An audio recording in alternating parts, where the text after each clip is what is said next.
questions. This man couldn't have traveled so far without transportation. Where is his skip?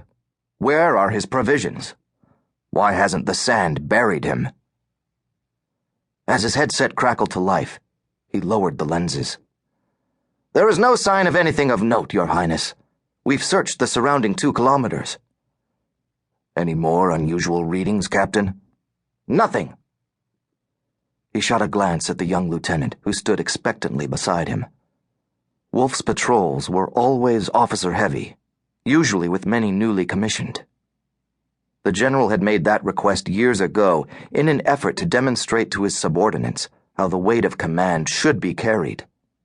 It was a mantle Wolf had worn without strain since birth. Let's go.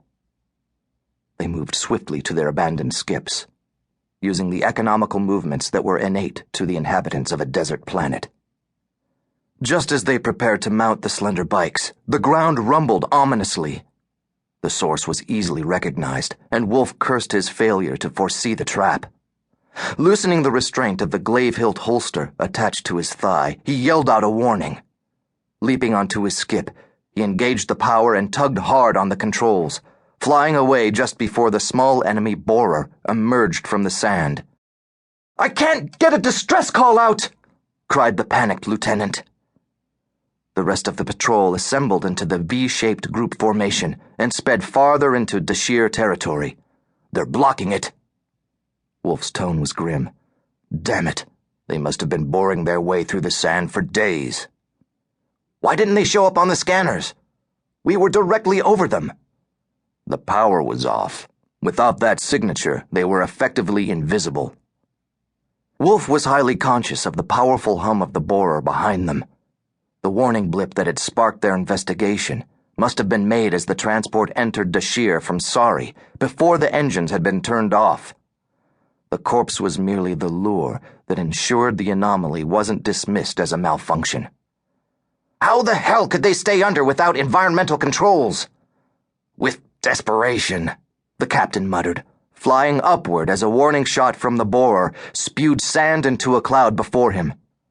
"That's not a Saurian borer. They're mercenaries." Studying the upcoming landscape through his navigational scanner, Wolf said, "We can't outrun them. Break up over the rise. Circle the rock outcropping." Clearing the embankment, the patrol separated into 2 lines. Another shot from the borer hit its mark, sending a skip spinning briefly before it exploded and killed the soldier who rode it.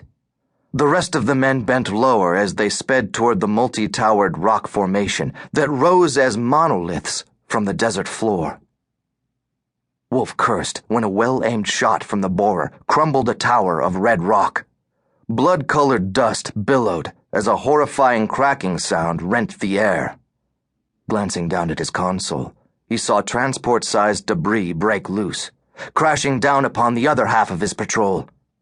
From the loss of readout, he knew only a few survived. Rounding the corner, he saw an opening that could give them a fighting chance. "Dismount!" he ordered, weaving his skip between the monoliths. "Draw them out in the open." In the center of the rock outcropping was a circular patch of sand. They sat down, alighted, and fanned out, forming an outward-facing circle. Drawing their glaives, they engaged the powerful blades and waited, the tension palpable. Phaser fire shook the ground beneath them, but they were safe inside. The gaps and crevices between the various obtrusions were large enough for a skip to enter, but not the borer, which was much bigger. If the attackers wanted to kill them, they'd have to come in on foot and fight hand to hand. The waiting was endless. Sweat coursed down Wolf's temple. The rest of his skin stayed dry only by benefit of the dammer suit, which regulated his body temperature. "We just want the prince!" The words echoed around them. "Give him to us, and the rest of you can live." Wolf felt the anger that spread through his ranks. "You'll have to kill us first," the captain challenged.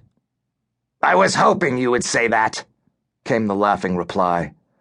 Then blaster fire lit the air and was deflected by the quick movement of a glaive.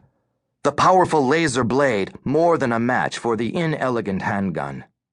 Almost before he could blink, Wolf found his men.